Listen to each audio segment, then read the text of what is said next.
All attendees are in listen-only mode. Hi, all. Welcome to the Biznews portfolio update. Obviously, I've got Alec with me from London. Alec, good to have you here. As always, nice to be with you, Stu. Great. As per usual, guys and girls, sorry, please questions on the right-hand side. We're really keen to have an interactive session and see how it goes. Obviously, lots been happening on the local front, Alec. Yeah, once again, there's no doubt that we're going to have quite a lot of political questions, so let's get those rolling. And we only give ourselves half an hour. So if you have got a question, stick it in quickly and we can pick up on it. Remember, this portfolio was designed to give us or to offset the vulnerability that South African investors have to political developments living in a developing country, which is defined by the reality that politics trumps economics. So even though the economic consequences of decisions sometimes are baffling to the politicians, they go ahead and do it anyway because that is what happens in a developing country. And this developing country has just been through a very traumatic 48 hours with, first of all, the breaking news that Pravin Gordhan was summoned to appear before the Hawks this morning at 11 o'clock. He didn't. And the result of all of that was that he drew a line in the sand. You might remember Pravin Gordhan had actually twice before drawn lines in the sand. The first one was when he said that if the head of South African Revenue Services, Tom Moyane, was not fired or did not leave, he would resign himself. Well, Pravin didn't resign, and Moyane is still there. Then we had a similar situation with a reshuffling or proposed reshuffling of the board of South African Airways, which is run by a secondary school teacher who also happens to be very close to Jacob Zuma. She's the chairman of the Jacob Zuma Foundation. That didn't happen, and Pravin Gordhan still stayed, but this time it appears as though he said this so far and no further. And this time, Jacob Zuma blinked. We've just had an announcement from the Treasury, from Presidency rather, to say that Zuma gives his full support to Pravin Gordhan, and you can expect that the Rand will recover as a consequence of this. Of course, in the last 48 hours, the Rand has taken a big hit. We've gone from around about 13.25 to 14.10 in the currency. The currency did improve a bit after that statement from the presidency came through, but it's back now around 14.09. So one of the reasons why we have this portfolio or encourage people to invest offshore is exactly to overcome the developments of the last 48 hours. How's it been going in the portfolio? Well, you can have a look at that. We've been going here since the early December 2014, and the annualized return on the portfolio has been 25%. It's not the total return, it's higher than that, but the annualized return, in other words, the amount that has been generated in the 20 months divided by 12 to bring it down to that number. And the primary reason for that has been the inspired, or we would think fortunate, selection of Amazon into our portfolio. It was one of our share tips that we thought was going to do okay. Well, it's done a whole lot better than okay. And what was ironic here was that it bumped along for quite some time, but it has trebled in value, and as a consequence of that, it would be enough to lift any portfolio. The other big winner on the portfolio, no doubt, has been the Rand, which itself has declined at an annualized rate of 15% over the period, and Alphabet, which is the old Google, a company that we believe has got a perfect business model. That is another big winner. The other four stocks, or four stocks of the 8 that we have in the portfolio, we decided to put about a third of our portfolio initially into an index tracker in the United States, the Vanguard fund. The reason this was selected is because it's very low cost, and it only generates around 5 basis points in fees. So in other words, 1/20th of 1% is what it costs you to participate in the Vanguard exchange-traded fund on the S&P 500. That's really just bumped along. It's up marginally over the 20 months. Novo Nordisk, which had a big setback, we'll talk about that later, to bring it back to the market, in line with the market. That's one of our share picks. IBM and Berkshire, both of which have lagged for a period but have now come back into line with the portfolio generally. And then our two losers were the later inclusions, Apple and Barclays, but both of those had pretty good improvements in the past month, so they're looking a lot healthier. This is just to give you the figures in rand terms, because this is really what matters as far as South African investors are concerned. As you can see, we started off with a portfolio of about 200,000 rand, sorry, $200,000, just over 2 million rand, and the annualized return, due in a large part to the rand's decline, began there. You can see 11 rand 27 is what it cost you to buy a dollar when we started the portfolio, and now you will have to be paying 14 rand 15, or certainly that was the price it was this morning, before yet further drama in the whole political issue. Never forget that. If you're in a developing country, you've got to remember that you're exposed to political vagrants, or the political turbulence that can affect your currency. Hence, you need to invest abroad. The pound, we brought that in on the 28th of April when we bought into Barclays. It was before Brexit, you will remember, and subsequent to Brexit, the rand in fact depreciated to about 24 against the pound, and then appreciated all the way up to its current 1869. In fact, it was in the 17s before the latest turbulence over Provan Gordon and the Hawks. The latest figure, 1869. So we bought into Barclays at a rand price of just under 21. We're now being affected because of the rand at 1869. But what is interesting is Barclays took an awful hiding after Brexit. It went down into, in fact, just around, from a purchase price on our side of £1.74p, it got to around £1.20. It's now improved considerably since then to £1.67, where it is at the moment. You can add 1 pence to that as a dividend. You'll see also we've got quite a few dividends coming through in this latest month's figures. So if you're following us, you'll see some nice cash coming into your account. Prices at opening versus prices today, there they are, and it's very easy to see here where the performance has come from in this portfolio. This is the rand price as against the time of inception, and as you can see, 190% gain in Amazon, 81% gain in Alphabet. On the other side, the rest of the portfolio not doing as well, in line with the markets, those three as I mentioned earlier, and then Apple and Barclays still not quite in front. But Apple, by the way, has also improved dramatically in the last couple of months. We've got pretty good reason for that too. And that really puts it into perspective. You can see the rand dollar on the far left-hand side on this graph, and then the outperformance by your two stocks significantly, and then the other four, the next four in line, Apple 0 and Barclays still negative at this point. Remember, you can ask questions at any time. Stuart will just interrupt me and we can address those questions clearly. And this portfolio being so affected by the rand, if there's something that you want insight onto in the latest political developments, I'd be happy to address that as well. A big month for us as far as dividend receipts are concerned.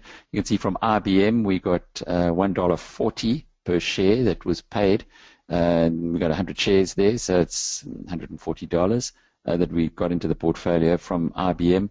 Novo Nordisk, one of the reasons why the share price took an awful hiding in this period was because the dividend from the company was dramatically reduced. As you can see, last year in March, they paid 96 cents, and this year in August, it's only a 45-cent dividend that's been, sorry, this year in March was 96. It's interim dividend, 5 cents from last year at 76. So, well, we'll see. It's been interpreted negatively by the market, but maybe there's no real concerns there. We'll give you some reasons on that later. Vanguard distributed 95 US cents in June, so it wasn't added to this portfolio, but you'll see right at the bottom we got a 57 cents dividend from Apple and 1p. You wonder why they bother. from Barclays, which was also in this period. Okay, let's get on to the individual constituents of the portfolio, starting off with Vanguard. Remember, the intention initially of this portfolio was really to start off on the basis that we would put around about a third of our assets into an exchange-traded fund, then another third into our two big bets, which were Google and Berkshire Hathaway. Berkshire Hathaway also to reflect the market generally. Google was because we think it's a fantastic company, the perfect model. And then outside of that, there were 5 stocks that were selected as, well, 8% of the portfolio, and each of them are wild cards, as it were. Of those wild cards, Amazon has come home with a bang. And most recently, we added Barclays by taking money away from the Vanguard S&P 500 index and putting it into Barclays. We've still been watching Facebook. It looks like the time to buy Facebook is here, but we haven't yet pulled the trigger on that one. Want to be absolutely sure. But as you can see, in the past 12 months, it hasn't been too bad for the Vanguard or the S&P 500 index. It's gained just over 12%. In US dollar terms, remember, that's in 12 months, though. And in 12 months, our portfolio is up about 15.5% in US dollar terms. And that just shows you that over the 20 months that we've been going, you've had some bumps here and there. But the S&P 500 index has been doing pretty well so far in 2016. After starting the year really poorly, you might recall that we had the worst start to the year ever on record. And there were some saying that that would suggest that the S&P would finally burst. Well, it's turned around really nicely since February. In fact, if you'd bought it in February and just hung on now, you'd have already made 17% on whatever money you put into the market generally. Berkshire Hathaway. Just quickly, Yaki wants to fathom a guess. Do you think how far do you think the Rand might recover after the last turmoil? And then Dell asks, are you concerned at all about political turbulence in the 2 markets you invested in, i.e. Trump as president and further developments with Brexit? Okay, starting off with the Rand itself, we have recovered a lot of ground in the last, well, certainly in the last few months. The Rand has pulled back, has improved a great deal on the carry trade, really, and that means because the Rand is giving a better yield than in most other markets around the world, international traders will put money into, almost park money into Rands, but it's hot money, and it can leave at any minute, and that's why you see these massive moves when there's even just the suggestion that there's some further political turbulence. So it's a game of get the yield but run for the exit first, panic first if you like. I think that the carry trade is still very much in the Rand's favor. Interest rates in South Africa are significantly higher than they are elsewhere in the world. You will recall that in the past month the UK has cut its base interest rate from 0.5% to 0.25%. So it's almost at zero. And you do have zero rates, in fact negative rates in certain parts of the world. So as long as the carry trade remains, there will be this attraction for global traders to shift hot money into countries where good interest rates are available. But if it gets to a point where that becomes too risky, as appeared to be the case in South Africa over the last 48 hours, then they run away very quickly. So it is hot money, but it is being attracted, which of course will help the exchange rate. I know that's a long explanation for the background, but in that kind of light, it really depends on what happens. We're talking to guys here in London. The view is that as long as Pravin Gordhan is in place, they will tolerate the level of corruption that is pretty evident in South Africa right now. You would have seen our disclosures also this week about the sale of the strategic oil reserve landing insiders between $100 million and $150 million. And that was a story unpacked for us out of all the complexities by a global oil trader who said, well, they all know what happened. Here it is. That kind of corruption, unfortunately, from a global perspective is now just being taken as, well, that's the way it is. That's the way life is in South Africa. That if Pravin Gordhan, who's there to put the checks and balances in place, or at least is perceived to be doing that, if he is gotten rid of, then all bets are off. So the fact that this time Jacob Zuma blinked is very good news for the Gordhan camp, if you like. It means that Zuma hasn't gone completely into the crash and burn kind of philosophy that many feared was the case when we saw Nenegate in December. This time he has said that he has full confidence in the finance minister, and this will be interpreted by international markets as the status quo continuing. In other words, you have these two camps. The one camp that pushes to try and plunder more, the tenderpreneur camp, as Peter Todd-Montalto so brilliantly puts it, from Nomura. And then you have, on the other hand, the Gordhan camp, which tries to hold them back. And as long as that's relatively in balance, international investors will be comfortable with it. So you could see the rand appreciating on global issues rather than on South African relevant issues in the next little while. How far can it go? Well, it nearly broke 13. It was nearly in the 12s again, and it's not inconceivable that if, as the heat gets out of the market, as the antagonism between the Zuma camp and Gordhan leaves the scene, that it could return to that level. So I certainly wouldn't be betting on the rand at this point in time to weaken further or to strengthen further, because it really all depends on what goes on in the presidency. It appears for the moment, though, that the presidency has now retracted its apparent antagonism towards the finance minister. The Hawks don't have a case, everybody knows that, and once that gets off the table, we might see things moving again. Going across to the United States of America, I would like to defer to Warren Buffett, who's infinitely better at reading these things than certainly I am, and most people on earth. And he says that the American economy will survive a Trump presidency. Will Trump become president? Well, that's still possible. The polls certainly don't suggest so. The polls suggest that despite his early running in the campaign, he's shot himself many times in the foot. But it's a long time between now and November, and politics has a strange way of doing the unexpected. What is interesting about Trump, though, and it is something to remember when we see the new public protector being announced, is that once people get given responsibility, they tend to act in a different way to what they did beforehand. And this is a wonderful quote that I remember from in 1993 when I had the privilege of interviewing Dr. Anton Rupert, the late Dr. Anton Rupert. He said that when a foot soldier becomes a horseman, he starts thinking like an officer.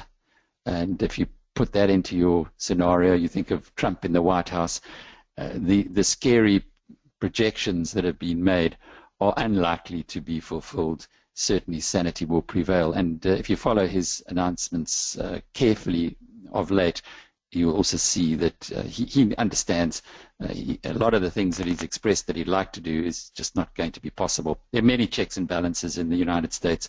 A president can't be is not as powerful as, say, for instance, a country like South Africa. As far as Brexit's concerned, living here as I do in the United Kingdom, you can see that the scare tactics, the fear-mongering is now dissipating. The economy is continuing to do quite well. Europe has come to its senses. It needs the UK just as much as the UK needs Europe. This was a political decision to remove itself from the EU, not a decision based on any economics, and certainly neither party, once the heat is out of that argument, is going to want to make it negative from an economic perspective. And we're already seeing quite a few gives and takes on both sides. Of course, the negotiations were supposedly, the EU wanted the negotiations to be done quickly. Theresa May, who's shaping up as an excellent Prime Minister, by the way, was reluctant to be forced into anything, and she's dragging it out. And she says, well, they'll probably only be looking at doing the final arrangements in a couple of years' time.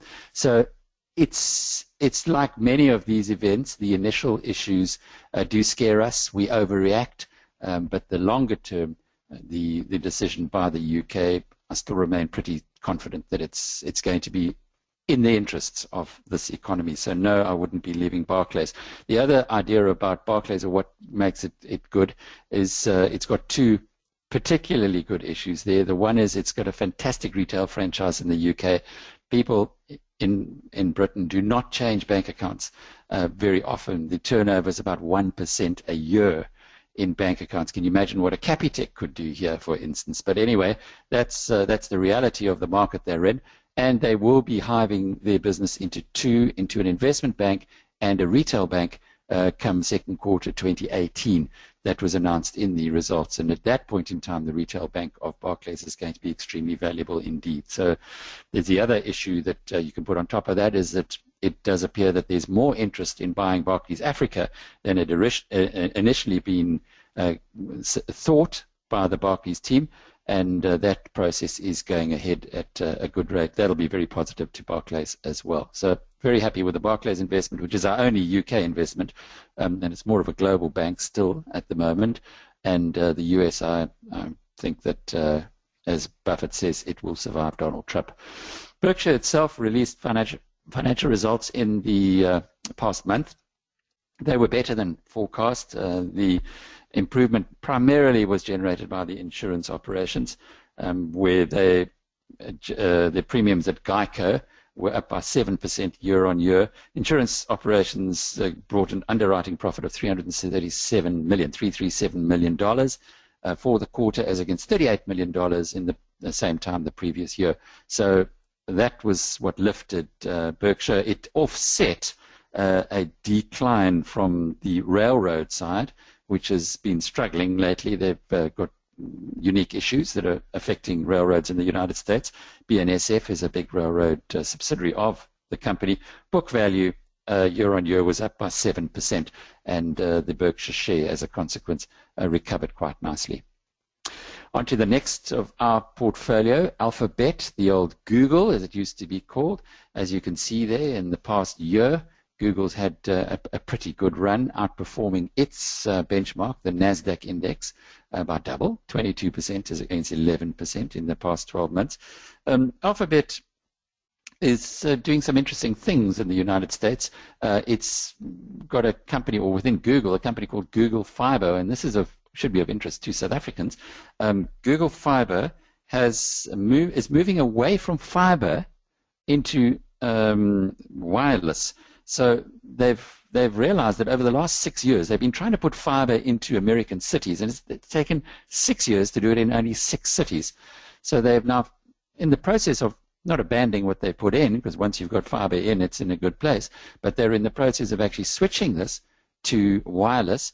2 of the cities that are on the targets, Portland in Oregon and San Jose, which is in Silicon Valley, have been switched from fiber into wireless, and they are now going more aggressively into the broadband wireless phase, which is interesting if you have a look at the potential future for cell phone companies around the world, and particularly in Africa, where they do dominate in the broadband wireless space. Just to emphasize this, they made an acquisition, did Google, in the past little while, of a company called WebPass. They did that in June, which is going to accelerate their ability to move into broadband wireless. There was a little bit of a jolt for Google in Russia, where the competition authorities there levied a fine against Android, but it was only $7 million, which in Google's context is pretty small. And a very interesting piece of news was the tie-up between Alphabet's, one of its venture capital arms, and GSK, GlaxoSmithKline, in the bioelectronics field. We did cover this quite strongly on Biznews at the time that it was done. Bioelectronics, if you remember a movie called, what was it, The Incredible Adventure, The Incredible Journey, rather, many years ago. It was about a miniaturized little spaceship that was put into a blood vessel in a human body, and it was very much science fiction back then. Well, it's pretty much science fact today, in that the developments that Google is putting is doing with its team is making this possible. And in fact, a whole new discipline called bioelectronics has been developed around this process of putting machines into our bodies to fix us and heal us. And tying up with GSK was quite a significant move there. On to Amazon, our superstar, continues to outperform. It just shows when you have a winner, don't sell. I'm amazed sometimes when we get people who are betting on a winning stock, and then they say, well, no one ever went bust taking a profit. Imagine if you'd taken a profit on Amazon when it was, say, 20% above our purchase price. You'd have lost virtually the whole of the ride. At now in Rand terms, 190%. And the same thing in the past year. In the last year, 12 months, Amazon up 51% as against the NASDAQ's 11%. Amazon just continues to get stronger and stronger. Berkshire Hathaway, Warren Buffett's company, bought more Amazon shares in this past quarter. They have to release or disclose it in the United States. They've taken their stake. Sorry, not Amazon. I'm making apologize. They bought more Apple shares. We'll get to that in a minute. But where the Berkshire Hathaway its indication comes in is that they actually sold more of their Walmart shares. And this is interesting because Walmart is in a direct competitive position with Amazon. Walmart decided that it was going to try and get into this market more aggressively now, the Amazon market. It spent $3.3 billion in buying a company, .com. It's just a startup. But it is a startup with Amazon-type expectations. Amazon's market share of e-commerce is mushrooming in the United States. In the second quarter, e-commerce sales were up by 16% as a whole. Amazon's up 28%. And e-commerce is now accounting for 8% of total sales in the United States. It gives you an indication of where it's going. And with the pressure continuing on Amazon rivals, Barnes & Noble, which is the only bookshop of any substance left in the United States, fired its chief executive less than a year after he had taken over. He wasn't able to make any impact on the Amazon juggernaut. On to IBM, Big Blue. This hasn't been a month of great import for IBM. As you can see, the share price is bumbling along, doing okay, 12% in the last 12 months against 8.5%. It is a company that offers excellent value, and we're quite happy to stick with this one. Novo Nordisk, I need to spend a little bit of time there because, as you can see from the graph, the share price is down sharply subsequent to the release of its quarterly results. And strangely enough, the profits for the quarter, this is for the second quarter of the year to the end of June, were actually up by 19%.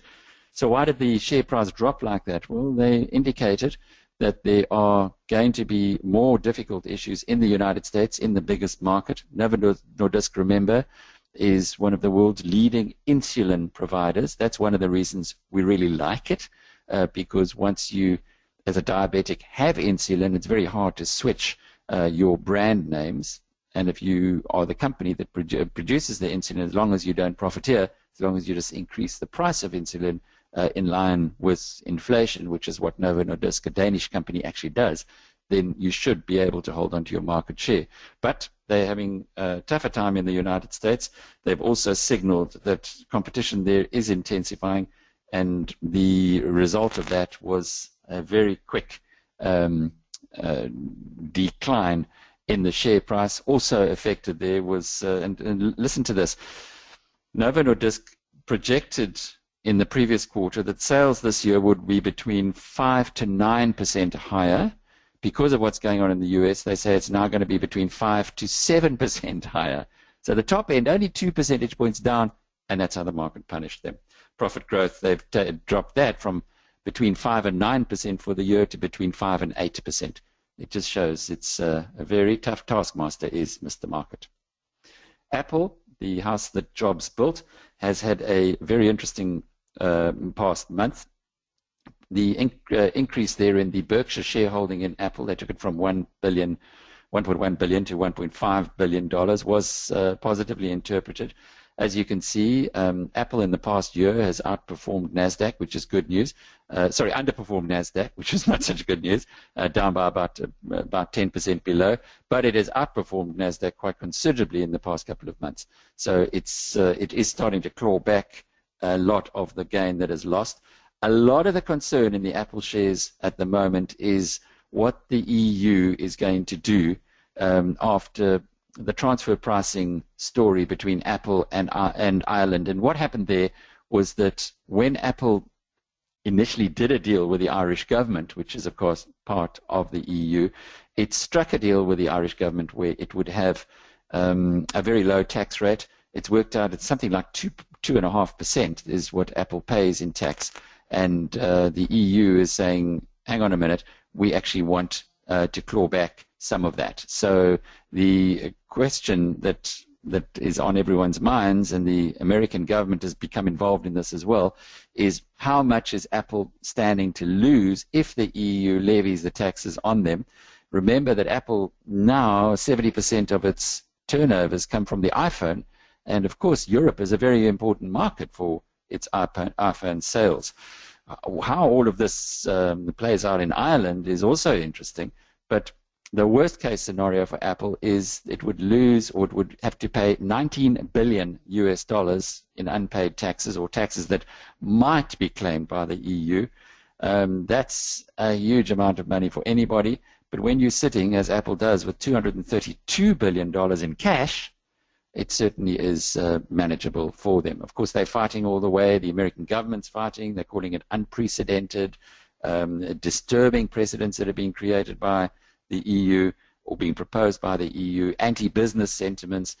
I guess the Brits are probably looking at this and saying, just as well we left the European Union. But it is part of a politics versus business fight that's going on at the moment, and Apple's right in the middle of it. That is weighing on the share price. If the final number that comes out from the EU is anything less than that 19 billion in unpaid taxes, which seems to have been built into the Apple rating at the moment, you'll probably find that Apple shares indeed will go higher.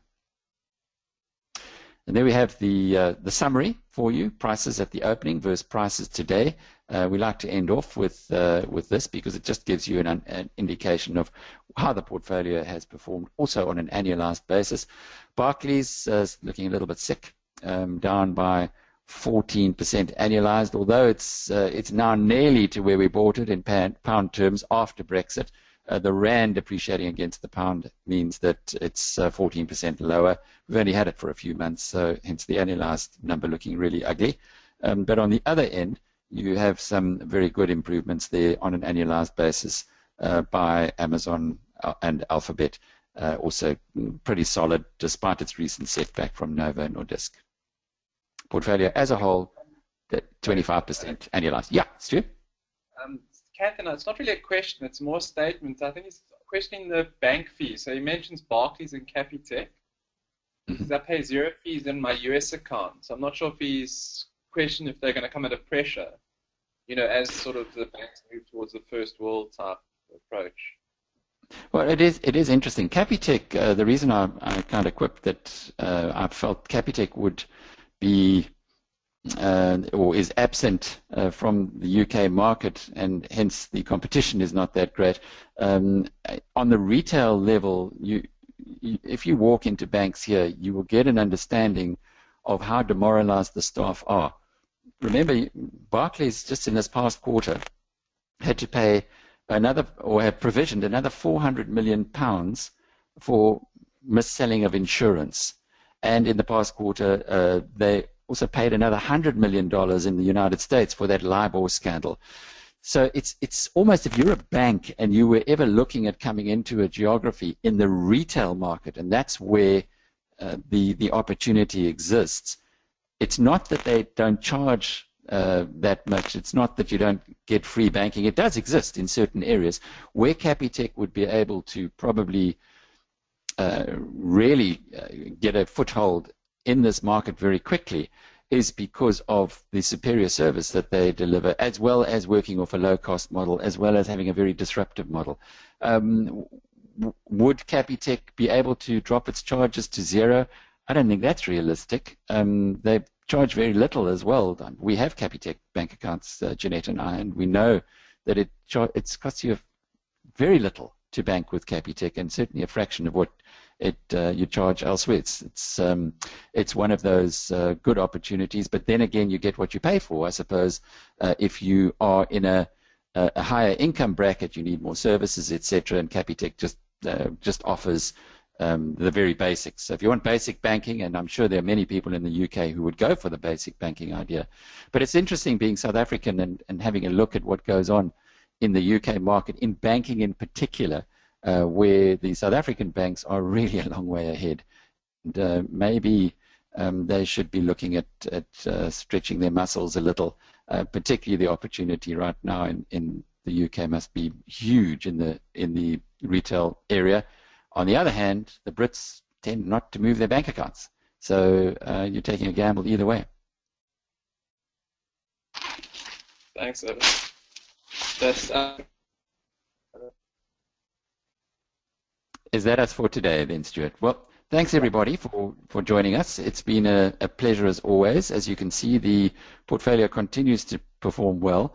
We continue to look out for opportunities. I've flagged Facebook for a long time now, and the possibility there would be to switch some of the ETF money or the money that's in Vanguard onto or into Facebook, but we're just waiting to see when the opportunity is right. One of the things you have to do in this world is just to be patient. Thank you for joining us today, and if you missed any of this or if you came in late, it will be transcribed and it will appear on the Biznews website. Excellent. Thanks, Alan.